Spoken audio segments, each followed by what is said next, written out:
자, 우리 한번 외쳐봅시다. 향기가 없으면 향수가 아니듯 행함이 없으면 믿음이 아닙니다. 시작.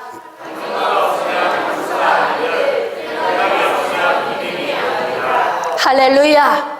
오늘은 이래야 믿음의 사람이라는 제목으로 함께 은혜를 나누도록 하겠습니다. 여러분, 교회 안에서 가장 우리가 고민해야 할 것이 무엇이냐면 변화입니다. 변화. 구원은 하나님이 주권적으로 주시는 은혜입니다. 그 주권적인 은혜를 받은 하나님의 성도들이 예수 그리스도를 닮은 삶을 사는 것, 이것이 굉장히 중요합니다. 더군다나 교회에서 중요한 위치에 있는 중직의 자리에 있다면 더더욱 그렇습니다. 오늘은 직분자 임명이 있습니다. 특별히 오늘 직분에 임명받으시는 분들은 더 오늘 이 말씀을 폐부에 새길 수 있는 은혜가 있기를 축복합니다. 예수 그리스도가 죽으시고 부활하시고 이제 승천하신 다음에 아버지께 받아서 보혜사 성령을 보내주셨습니다. 그 뒤에 성령의 은혜 안에서 성령의 능력을 받은 성도들을 통해서 교회가 세워지기 시작했습니다. 자, 예수 그리스도의 죽으심과 부활에 관한 복음이 증거되면서 많은 영혼들이 예수님께 돌아오기 시작을 한 거예요. 자, 그러다 보니까 교회 안에 열악한 지체들이 많이 모이게 된 것입니다. 여러분, 예수 그리스도가 믿어지는 은혜, 그리고 예수 그리스도를 믿고 하나님이 주신 죄에서 자유함을 얻은 그 은혜를 얻은 것으로 끝이 아니라 이제 그 은혜를 입은 자는 연약한 지체들을 섬겨야 하는 그런 숙제가 남아 있어요. 여러분, 하나님은 어디에 시선이 집중되어 있냐면 하나님은 하나님의 나라에 시선이 집중되어 있습니다. 하나님의 나라 안에 누가 존재하고 있습니까? 할렐루야. 하나님의 백성들이 있죠. 그러니까 오직 하나님의 시선은 하나님의 백성들에게 있습니다. 오늘 여러분들이 뜨겁게 하나님을 찬양했어요. 하나님의 사랑이 영원히 함께하리.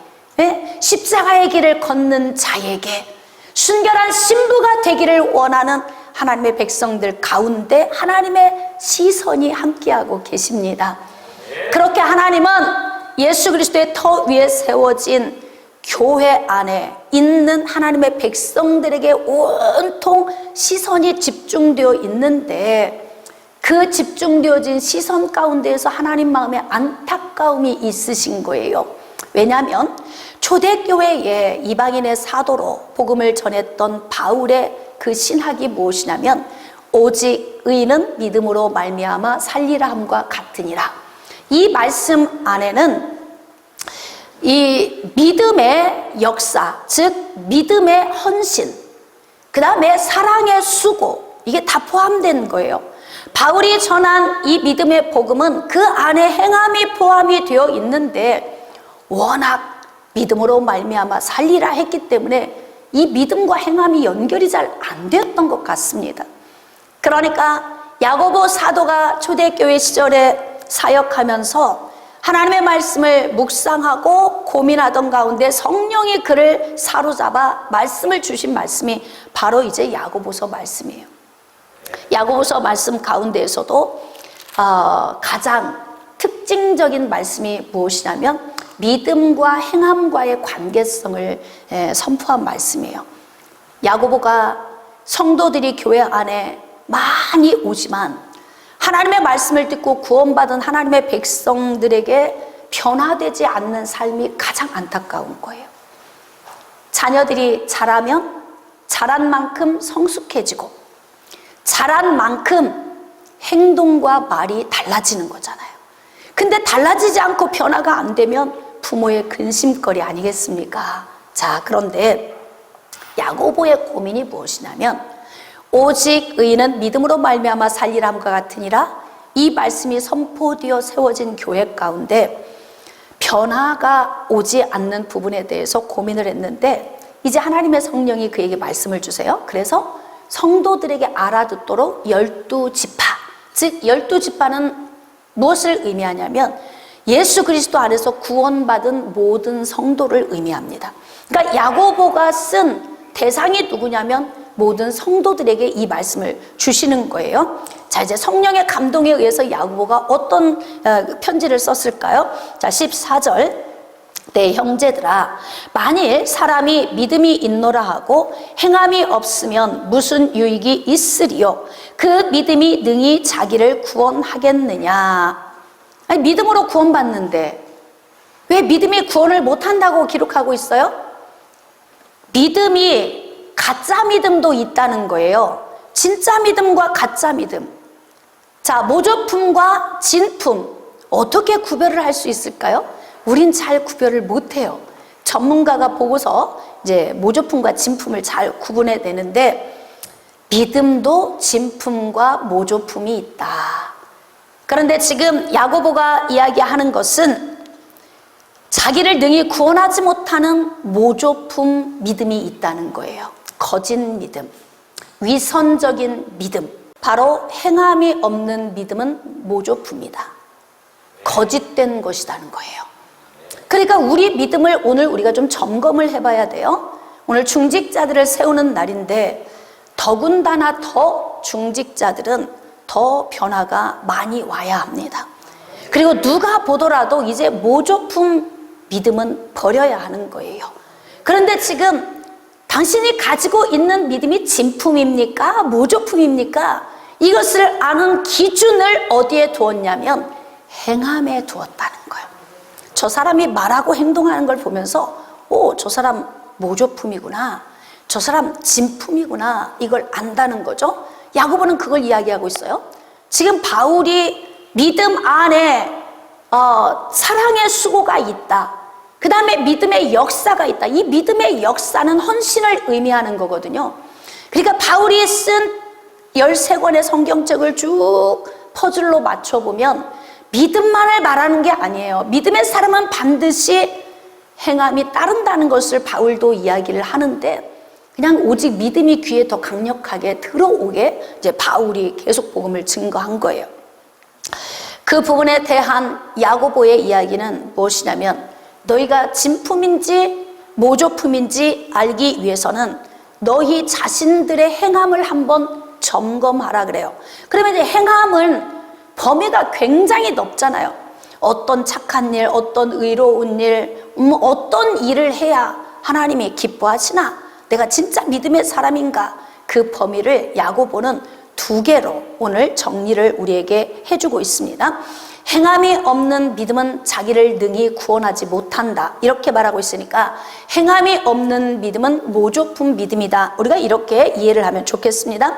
자, 15절. 만일 형제나 자매가 헐벗고 일용할 양식이 없는데, 이제 우리가 행함을 적용해야 할 그 범위가 바로 어디냐면 교회 안에서 형제와 자매라는 거예요. 여러분, 바울은 갈라디아서 6장 말씀에 너희가 선한 일을 하되 더욱 믿음의 가정들에게 하라. 하나님의 관심, 하나님의 계획은 어디에 초점이 있냐면 하나님 나라에 있습니다.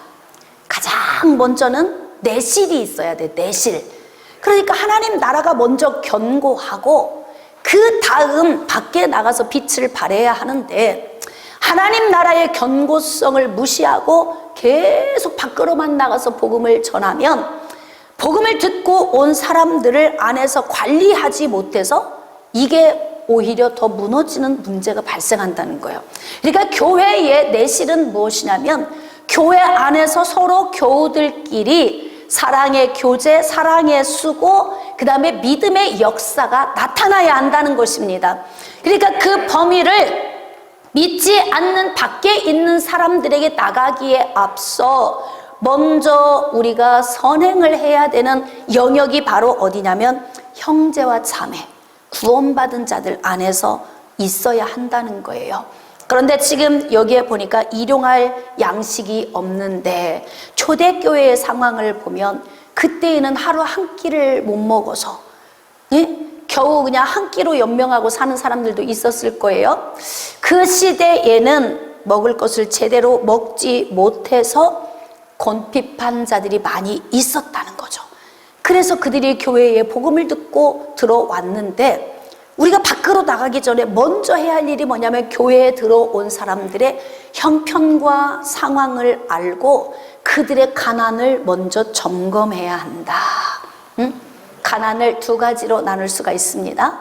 우리가 입으로 먹어야 하는 것이 없는 가난, 또 영적으로 먹어야 하는 것이 없는 가난. 일단 교회 안에 들어와서 일용할 양식이 없어 고통받는 자들은 이미 두 가지의 가난이 있는 거예요. 영혼도 가난하고 육신도 가난한 거죠.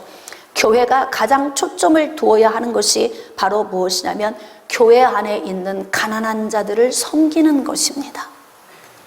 지금 시대는 특히 대한민국은 복지가 좀 잘 돼 있어요. 그래서 기초수급이 나오기 때문에 거의 끼니를 걸고 먹지 못한다. 특수성이 좀 있을 수 있겠지만 대부분 기초수급이 나오기 때문에 근근히 먹고 입고 쓸 수 있는 기본은 받게 되죠. 그러니까 지금 우리의 이게 폐부에 좀 안 올 수 있어요.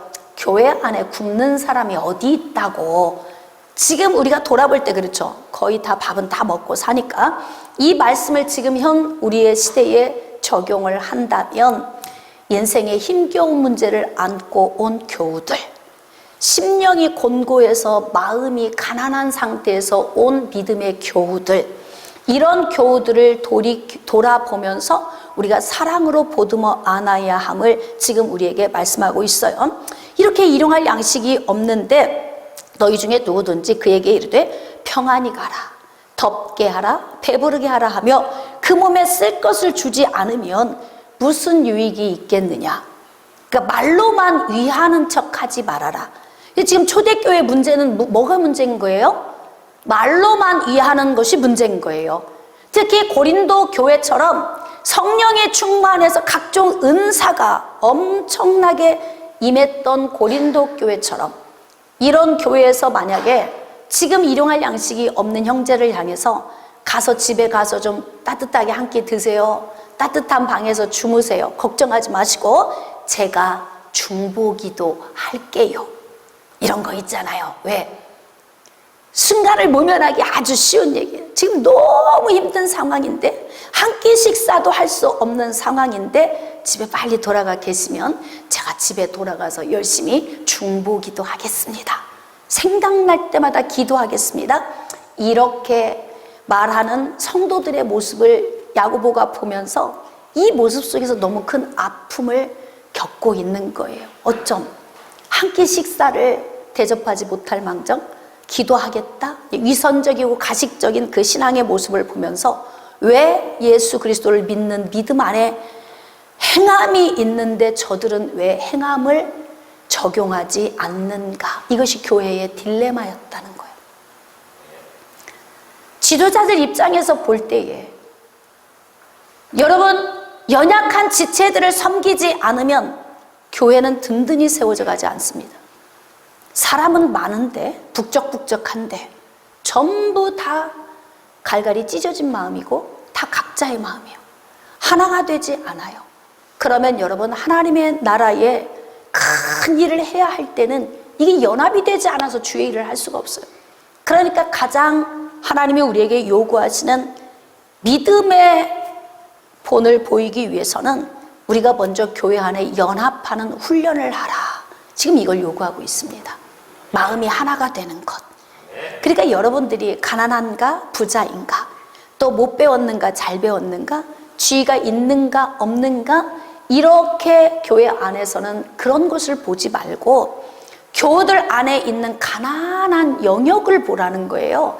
그러면서 그들을 사랑으로 보듬어 안아라, 이렇게 이야기하고 있어요. 그 행동 자체가 너의 믿음이다. 네? 제가 처음에 여러분에게 같이 선포합시다 했어요. 향기가 없으면 향수가 아니듯 행함이 없으면 믿음이 아닙니다. 믿음이 아닙니다. 그러니까 교회 안에서는 소외당하는 자가 없어야 해요.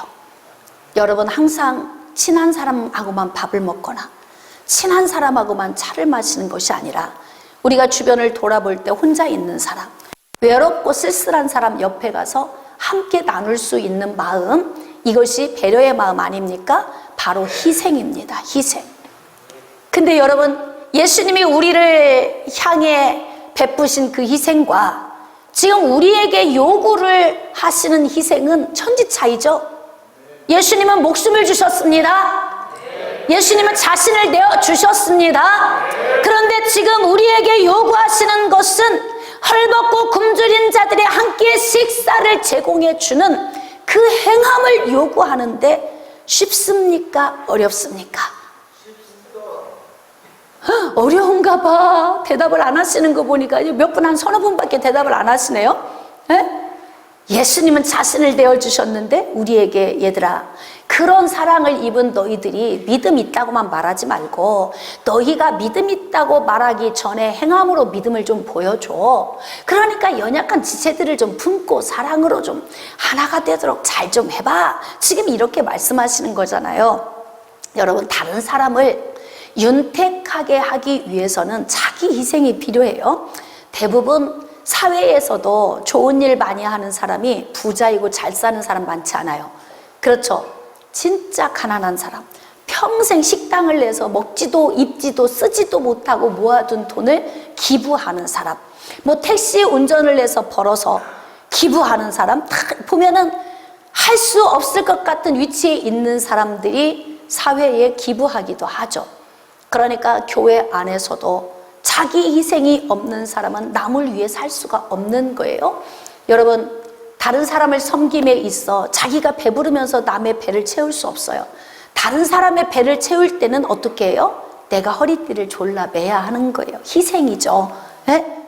다른 사람에게 옷 한 벌 선물하려면 내가 옷 한 벌을 안 입고 하는 거예요. 그건 내 희생 아닙니까?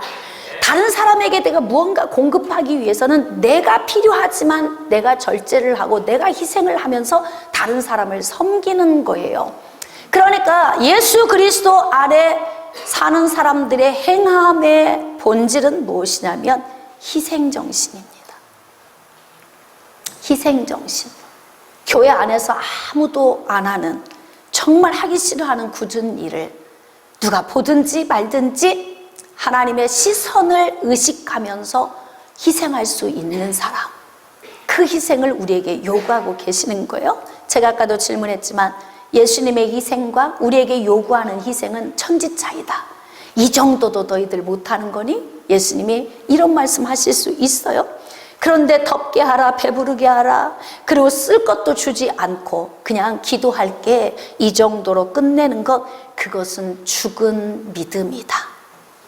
지금 성경이 이렇게 말하고 있는 거예요. 여러분, 교회를 든든히 세워나가기를 원하십니까? 교회가 견고하기를 원하십니까? 우리가 바깥에 나가서 선을 이행하기 이전에 먼저 하나님이 세우신 교회 안에서 하나님의 백성들을 섬기는 것이 먼저 몸에 배어 있어야 된다는 거예요. 이렇게 우리가 행함을 보일 때 바로 우리 믿음을 확인시켜 주는 것이다. 이렇게 지금 우리에게 요구하고 있습니다. 17절입니다. 이와 같이 행함이 없는 믿음은 그 자체가 죽은 것이라. 그러니까 향기 없는 향수가 향수일 수 있는가? 그러니까 행함이 없는 믿음이 믿음일 수 있는가? 다시 말하면 믿음이라고 하는 그 요인 속에는 우리를 변화시키는 요인이 있어요. 왜인 줄 아십니까? 믿음이 우리 안에 오실 때에 성령의 능력이 우리 안에 오세요. 그래서 성령의 능력이 내 안에 오셔서 성령이 나를 감동감화시켜서 나를 변화시키니까 당연히 믿음으로 구원받은 사람은 변화가 오는 것이다. 그래서 행함으로 나타나는 것이다. 나를 안 죽이면 남을 죽이는 거예요. 잘 생각해 보세요. 우리가 그동안 얼마나 많은 사람들을 말과 행동으로 죽여왔습니까? 정죄하고 판단하고, 그리고 내 시선으로 보고 그에게 판단을 하면서 상대방에게 계속 죽음의 화살을 날렸던 그 수많은 세월을 우리가 돌이켜 볼 때 지금도 내가 그렇게 살고 있다. 그러면 믿음이 있는 거냐 이 말이에요. 어떻습니까? 우리의 삶, 저와 여러분의 삶을 우리가 좀 점검해 볼 수 있기를 원합니다. 이래야 믿음의 사람이다. 즉 자기를 희생해야 믿음의 사람이다. 예수님이 자신을 죽음으로 내어주신 것처럼 우리도 우리 자신을 자꾸 내려놓을 때 이때 다른 사람을 섬길 수 있는 자가 된다는 거죠. 그러니까 행함이 없는 믿음은 그 자체가 죽었다 그래요. 자, 어떤 사람은 말하기를 너는 믿음이 있고 나는 행함이 있으니 행함이 없는 내 믿음을 내게 보이라. 나는 행함으로 내 믿음을 내게 보이리라. 나는 그냥 화장실 청소하면서 내가 믿음의 사람인 걸 보일 테니까 권사님 그렇게 아세요? 난 주방에 있는 음식물 쓰레기를 버리면서 내 믿음을 행함으로 보일 테니까 그렇게 아세요? 그러니까 말 없이 어느 영역에서든 희생을 하고 헌신하는 자가 그게 정말 진정한 믿음의 사람이다. 교회에는 이것이 기반이 되어 있어야 돼요. 이것이 되어 있지 않으면 교회가 시끌시끌합니다. 막 또 목사님이 알아주지 않으면 막 또 화나는 사람이 있어, 불나는 사람이 있어요. 어째 꼭 이 시간에 목사님이 늘 오셨는데 내가 빗자루를 들고 쓰는데 왜 꼭 안 오시나? 시간 맞춰서 꼭 하고 있는데 꼭 안 오셔서 못 보여주는 이 애석함. 그래서 막 너무 안타까운 사람. 근데 나는 우리 인천 광민교회가 너무 좋습니다. 그리고 우리 믿음의 성도들이 너무 좋습니다. 왜냐하면 저는 거의 여러분의 하는 일을 눈으로 보지 않습니다. 왜냐하면 저는 꼭 내 영역에만 있거든요. 나는 주방에 가서 잔소리하는 것도 어느 영역에 가서 여러분에게 뭐 지시하고 잔소리하는 것도 내 스타일이 아닙니다. 저는 줄곧 자원해서 알아서 하라. 이게 목회 시작한 이후로 저는 주방에 뭐가 있는지 어디에 뭐가 있는지 잘 몰라요. 담당자가 다 알아요. 그리고 저는 오직 말씀과 기도만 전담을 합니다. 자, 그런데도 교회가 너무 잘 운영이 돼.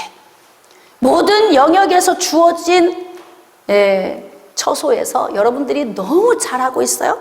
그래서 저는 여러분들이 진짜 행함을 삶에 적용하는 믿음의 사람임을 믿습니다.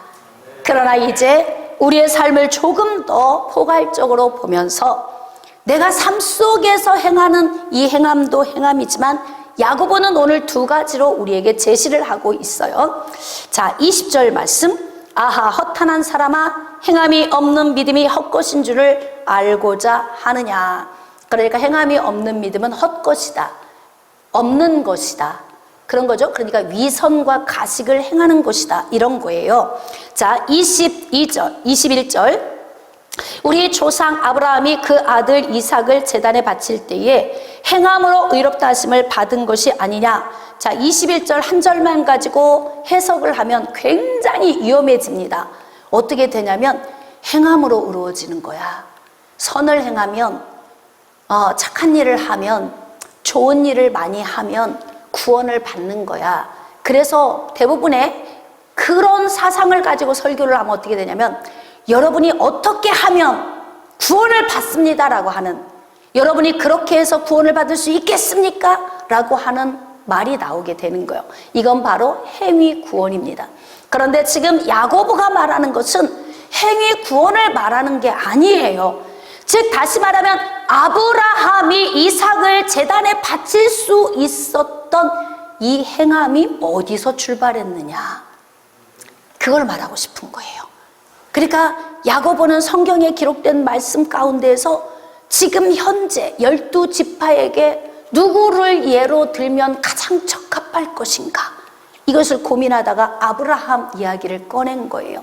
여러분이 다 아시는 것처럼 아브라함에게 하나님이 나타나셔서 내 독자 이삭을 나한테 바쳐, 이렇게 말씀하셨단 말이에요. 그런데 이삭과 함께 모리아산을 향해서 갈 때 나중에 이삭이 아버지에게 질문을 하는 거예요. 아버지, 나무도 있고 칼도 있고 불도 있는데 제단에 바칠 양은 어디 있습니까? 재물은 어디 있습니까? 이렇게 질문을 할 때에 아브라함이 뭐라고 이야기하냐면 여호와께서 예비해 놓으셨을 것이다, 이렇게 이야기를 하는 거예요. 그러니까 지금 아브라함은 삶 속에서 하나님과의 관계성 속에서 행해야 될 이 행함을 이룸에 있어서 어떻게 출발했냐면 독작 이삭을 바쳐. 그러는데 아브라함이 이 생각이 드는 거예요. 할렐루야, 여호와 일에 하나님이 예비해 놓으시겠지. 설마 인신제사를 하나님은 기뻐하지 않으시니까 그곳에 가면 하나님이 준비해 놓으셨을 거야. 이러고 아무 근심 없이 걱정 없이 그냥 출발하는 거예요.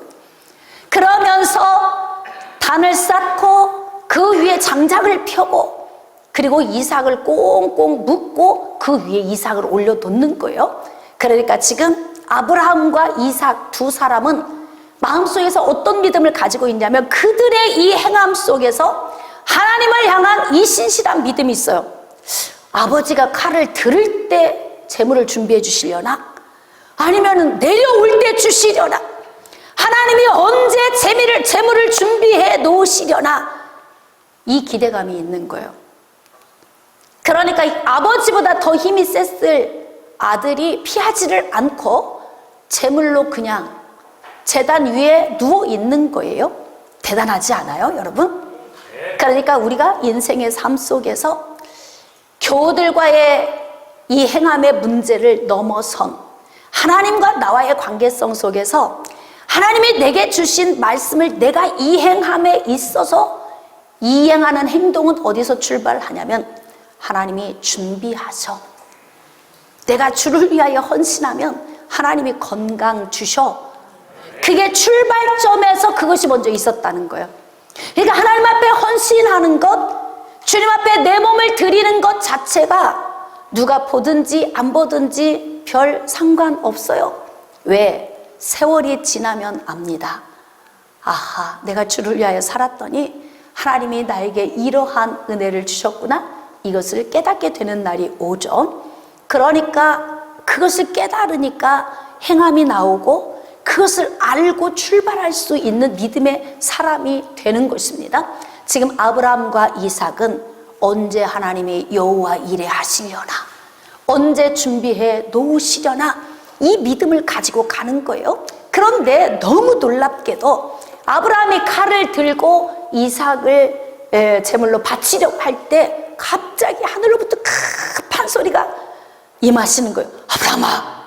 아브라함아, 손대지 마. 그러면 아브라함하고 이삭이 무슨 생각했을까요? 자, 여러분이라고 생각하고 대답해 보세요. 속의 마음을 한번 얘기해 보세요. 시작.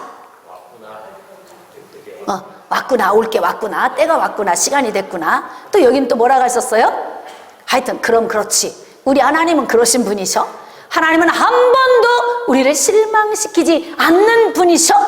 여러분이 하나님 앞에 물질을 드리기 위해서 여러분이 행함으로 그 행동을 할 때에 어디에서 출발하냐면 내가 이 물질을 드리면 하나님이 더 많은 것을 주실 거야. 왜? 심은 대로 거두리라 말씀하셨잖아요. 그런데 여러분이 심는 원리를 잘 생각해 보세요. 씨앗 하나를 심으면 그 하나의 씨앗에서 사과나무가 나오고 사과나무가 나중에 가지를 넓게 펴서 꽃을 피우고 열매를 맺는데 몇 배 정도 될까요? 혹시 과수원하시는 집 있어요? 예? 그 사과씨 하나에서 나무가 나와서 자라고 거기에 맺히는 열매, 그것도 한 해에 한 번이지만 그 해에 끝나는 것이 아니라 매해마다 계속 과일을 맺는, 이게 심고 거두는 법칙입니다. 그러니까 그 믿음이 있는 사람들만 하나님께 드릴 수 있는 거예요. 몸을 드리는 것도, 물질을 드리는 것도, 마음을 드리는 것도, 삶을 드리는 것도 이 믿음에서 출발해야 행함으로 나오는 것입니다. 그러니까 하나님께서 순양 하나를 숲을 뒤에 숨겨 놓으시고 아브라함아 손대지 마. 네가 진짜 그렇게 할 줄 내가 몰랐다. 아브라함아, 네가 마음에 쏙 든다. 그러시더니 뒤쪽에서 뭐가 푸득푸득 소리 나서 보니까 세상에 숯불에 걸려있는 순양이 한 마리 있잖아요. 그러니까 아싸, 우리 하나님이 그러실 줄 알았지. 그리고 이삭하고 아브라함이 둘이 눈빛을 서로 아버지와 아들이 교류하면서 이런 하나님, 너희는 가만히 있어. 주가 하나님 되말지어다. 열방과 세계 가운데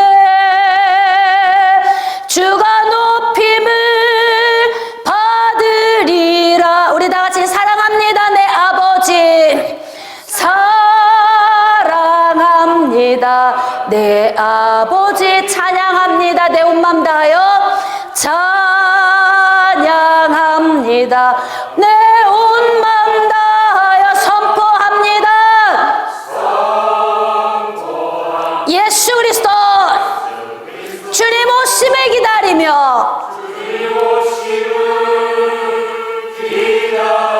할렐루야. 우리 하나님께 영광의 박수 드립시다. 이렇게 여호와 일에 예비하시는 하나님이 아들을 하나님이 바치라고 하시더니 숫 양을 준비해 놓으시고 테스트를 하셨다. 그러니까 여러분들이 지금 몸을 드리든 마음을 드리든 시간을 드리든 여러분의 어떠한 삶의 모든 것을 드릴지라도 한쪽에 여호와 일에 하나님이 예배해 놓으신 것이 있음을 믿으시면 아멘. 이것이 믿어지는 자만 행함으로 나오는 거예요. 그러니까 우리가 삶 속에 행함으로 내 믿음을 보이라 라고 하는 이 행함의 영역은 형제와 자매 교우들 가운데서 사랑으로 섬겨야 하는 행함뿐만이 아니라 하나님의 말씀에 순종하는 행함. 할렐루야. 자, 그래서 22절 내가 보거니와 믿음이 그의 행함과 함께 일하고 행함으로 믿음이 온전하게 되었느니라. 말씀은 한 절만 해석하면 굉장히 위험해집니다. 어떤 사람은 야고보서는 행함으로 의롭다함을 얻는다고 말하는 것이다. 그러니까 아니 믿음만이 아니야, 행함으로도 해야 돼. 그래서 행함이 따라와야 된다라고 이야기하는데 그 말이 맞지만 잘 해석을 해야 돼요. 어떻게? 믿음의 사람이 반드시 행함이 따라와야 되는 거예요. 믿음이 없이 행함만 있는 것은 구원이 없습니다. 그러니까 여기 말씀 속에서는 아브라함의 이 행함으로 의롭다함을 얻었는데 아브라함의 이 행함은 어디에서 출발했다? 믿음에서 출발했다. 그래서 믿음이 행함과 함께 일한다. 그가 아들을 데리고 모리아 땅으로 갈 수 있었던 것은 믿음과 행함이 동역을 한 거예요. 그리고 행함으로 믿음이 온전하게 된다. 그러니까 행함이 없으면 믿음이 불완전해요. 연약한 거예요. 아예 없는 사람이 있을 수도 있고 있는 척하며 살 수도 있겠지만 여러분의 그 행함 속에서 그 여러분의 믿음이 온전하게 된다는 것입니다. 자, 25절 또 이와 같이 기생 라합이, 야, 여기 또 구약 성경에 있는 성경의 인물 한 사람을 또 여기에서 예화로 들고 있어요. 기생 라합이 사자들을 접대하여 다른 길로 나가게 할 때에 행함으로 의롭다 하심을 받은 것이 아니냐. 자, 그러면 봅시다. 기생 라합이 행했던 그 행함이 어디서 출발했는지. 자, 여호수아 2장으로 나아갑시다. 여호수아 2장 1절입니다. 눈의 아들 여호수아가 시딤에서 두 사람을 정탐꾼으로 보내며 이르되 가서 그 땅과 여리고를 엿보라 하매 그들이 가서 라합이라는 기생의 집에 들어가 거기서 유숙하더니. 여러분, 여호수아가 이스라엘 백성들을 이끌고 요단을 건넜습니다. 그리고 요단을 건너고 난 후에 요단 앞에 더 버티고 있는 여리고 성읍을 무너뜨려야만이 이제 가나안 땅을 척척 정복해 나갈 수 있는 거예요. 처음 만난 여리고 성읍, 이 성읍에 정탐꾼 두 사람을 보냈습니다. 자, 그래서 정탐꾼 두 사람이 여리고 성읍에 갔는데 그가 어디로 들어갔냐면 라합이라고 하는 기생의 집으로 들어갔다는 거예요. 자, 기생의 집에 들어갔는데 어떤 사람이 얼굴색도 다르고 또 생긴 모습도 다른 이방인이 온 것을 본 거예요. 그러니까 여리고 왕에게 보고가 들어간 것입니다. 그래서 여리고 왕이 이 정탐꾼들을 찾으려고 라합의 집에 사람을 보낸 거예요. 라합의 집에 사람들이 와서 그 정탐꾼 끌어내라 이렇게 이야기를 하는데 라합이 이 문제를 어떻게 해결하는지 봅시다. 4절입니다. 그 여인이 그 두 사람을 이미 숨긴지라. 숨겼대요. 거짓말하면 안 되는 거잖아요. 숨기는 것도 거짓말이잖아요. 없습니다. 여기 안 들어왔습니다. 저는 못 봤습니다. 아니 보긴 했는데 벌써 나갔습니다. 이거 다 거짓말이잖아요. 그런데 우리가 이런 과정을 볼 때에 죽음의 위기에서 더 급선무가 무엇일까요? 거짓말을 안 하는 것이 중요합니까? 사람을 살리는 것이 중요합니까? 살리는 것이 더 중요하죠. 생명보다 더 귀한 것은 없다. 그러니까 라합이 이 사람들을 살리려고 거짓말을 한 겁니다. 자, 그런데 지금 이렇게 행함을 하고 있어요. 라합의 행동을 우리가 잘 분석해야 됩니다. 그러면서 라합이 뭐라고 이야기하냐면, 들어온 것을 내가 보긴 봤는데 나가더이다. 그러면 사람들이 나갔으니까 어떻게 해야 돼요? 빨리 성문을 닫아버리고 그리고 뒤쫓아가야 하지 않겠습니까? 그러니까 이제 이 사람들이 뒤를 쫓아 나간 거예요. 그런데 이들은 어디에 있어요? 숨겼다 그러잖아요. 라합의 집에 있습니다. 7절입니다. 자, 그 사람들은 요단 나루터까지 그들을 쫓아갔고 그들을 뒤쫓는 자들이 나가자 곧 성문을 닫았더라. 자, 8절. 또 그들이 눕기 전에 라합이 지붕에 올라가서 그들에게 이르러 말하되 여호와께서 이 땅을 너에게 주신 줄을 내가 아노라. 자, 지금 이 여인이 하는 말을 보세요. 내가 당신들을 숨겨놓은 이유, 내가 이렇게 여러분들을 도와주는 이 행함이 어디서부터 출발한 줄 압니까? 지금 그 얘기하는 거예요. 나는 여러분의 하나님을 믿기 때문에 그렇습니다. 왜? 지금까지 애굽에서 이스라엘 백성들을 탈출시킬 때부터 하나님의 그 역사하심과 광야에서 40년 동안 이스라엘 백성들이 헤맬 때에 발이 부르트지 않고 또 옷이 낡지 않고 한 번도 굶은 적이 없이 그들을 보호하셨던, 그리고 기적과 표적을 나타내셨던, 그리고 아모리 족속의 바산왕 옥과 시온을 하나님께서 멸하셨던 이 과정을 다 옆에서 지켜보면서 하나님이 믿어졌다는 거예요. 그러니까 라합이 지금 정탐꾼 두 사람을 돕고 있는 이 행함은 어디에서 출발했냐면 믿음에서 출발했다. 야고보가 지금 그것을 이야기하고 있는 거예요. 하나님 나라를 위해서 하나님의 말씀에 순종하고 하나님 나라의 일을 함에 있어 행함이 어디에서 나오냐면 믿음에서 출발한다 그래요. 행함으로 의롭다함을 얻는다 그 뜻이 아니에요. 행함이 믿음과 함께 일하고 믿음은 행함과 함께 일하는 것이다. 뗄래야 뗄 수 없다, 그것을 말하는 거예요. 자, 그래서 이는 하나님을 알았다고 그래요. 그리고 우리가 너희를 심히 두려워하고 이 땅 주민들이 다 너희 앞에서 간담이 녹나니. 왜 녹아요? 하나님이 하나님의 백성들 가운데서 하시는 일을 본 거예요, 지금까지. 그러니까 저들이 여리고의 기습에 들어오면 저들의 하나님이 반드시 저들에게 승리를 주실 거야. 그러면 우리는 뭐예요? 죽은 목숨이. 우리는 개죽음을 당하는 거야. 지금 이렇게 알고 있어요.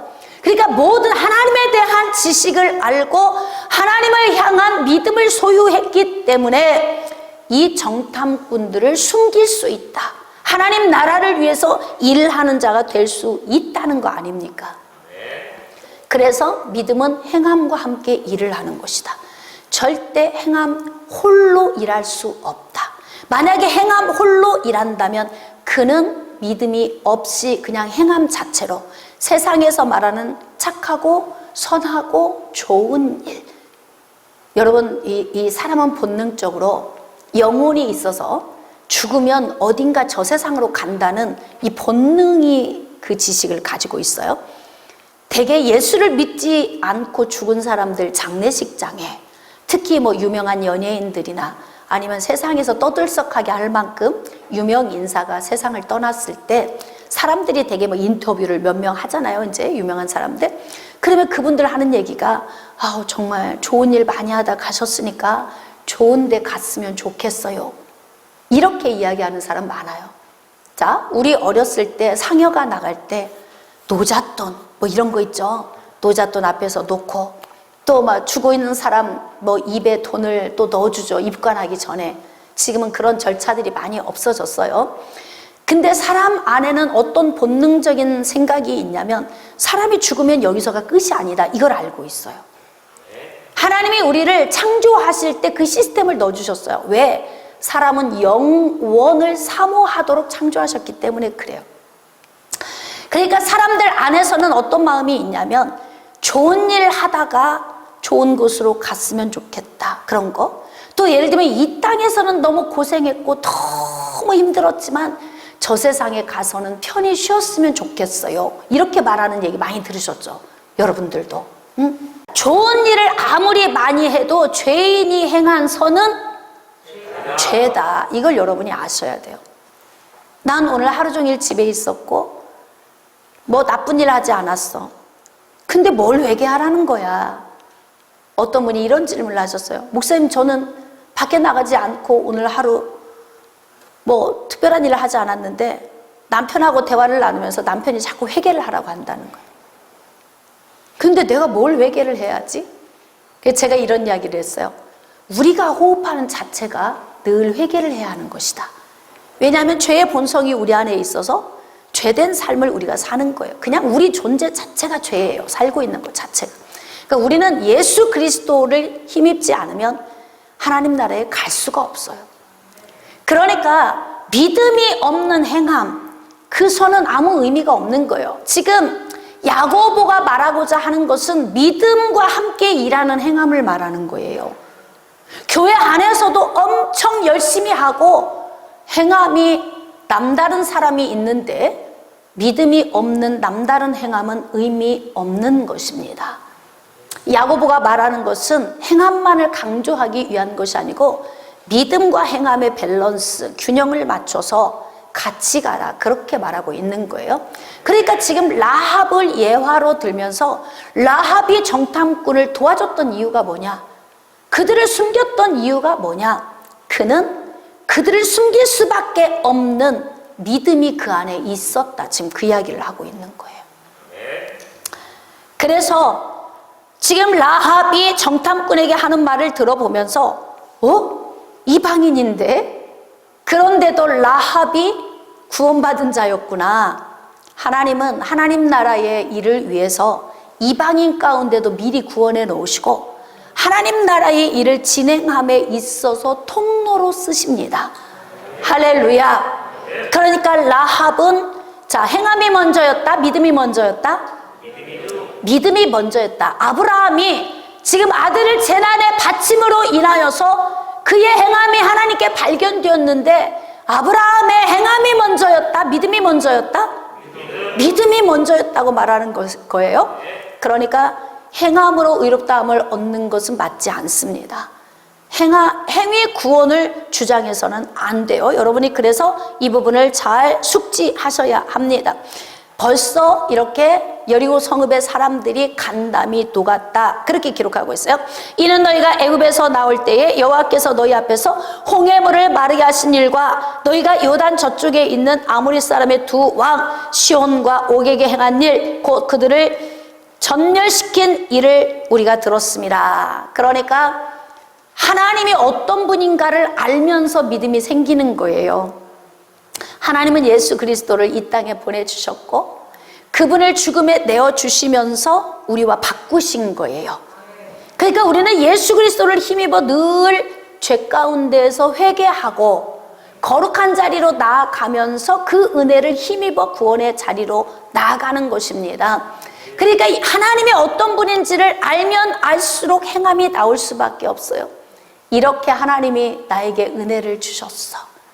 그러면 나도 주님 나라를 위하여서 일을 해야 해. 어떤 내가 시간을 들이던 마음과 몸을 들이고 헌신, 충성, 봉사, 물질을 들이고 그 모든 것을 다 드리면서 주님께 나아갈 수 있는 이 출발이 어디여야 하냐면 믿음이어야 합니다. 이제 우리 중직자들이 세워짐에 있어서 여러분의 믿음을 강화시키기를 바랍니다. 하나님께서 예수님을 나에게 주셨고 그분 때문에 내가 구원받았고 그분 때문에 영원한 생명을 얻어 천국을 하나님이 나에게 선물로 주셨으니까, 그러니까 내가 이제 이 땅에 살아있는 동안에는 이 믿음이 행함과 함께 일하도록 첫 번째는 교회 안에 있는 교우들을 잘 섬기고 소외당하는 영혼들이 없도록 나를 희생하는 자, 헌신하는 자, 나보다 남을 더 낮게 여기고 그들을 섬길 수 있는 자가 되어야 하며, 두 번째로는 하나님의 말씀을 삶의 행함으로 적용하는 자, 그게 순종하는 그 마음이 바로 어디서 출발하냐면 믿음에서 출발하는 거예요. 여러분이 앞으로 이제 2022년 한 해 동안 또 영혼들을 여러분의 주어진 위치에서 섬겨야 하는데, 저는 여러분들이 여러분 자신을 아낌없이 드리기를 원합니다. 각기 처해진 분과 또 주어진 구역 안에서 영혼들을 섬기되 믿음으로 출발한 행함과 함께 일하는 섬김, 또 그리고 하나님 나라의 일을 함에 있어 합력하여 선을 이룰 때에 믿음에서 출발한 행함과 함께 동역하는 그 헌신이 여러분에게 있다면, 그렇다면 하나님께서는 여러분들을 인정해 주실 것입니다. 자, 말씀을 결론 짓도록 하겠습니다. 사랑하는 성도 여러분, 믿음은 행함과 함께 일합니다.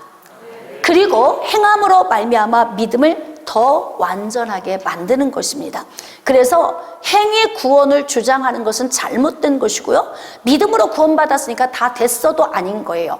믿음과 행함은 세트예요. 뗄래야 뗄 수 없고 함께 가는 것입니다. 자, 그렇기 때문에 여러분들도 여러분에게 주어진 직분, 사명 감당할 때에 행함으로 믿음을 확증시켜 주셔서 하나님께서 세우신 교회가 더 든든히 세워져 나갈 수 있도록 아름답고 멋지게 쓰임받는 일꾼들 되시기를 주님의 이름으로 축복합니다.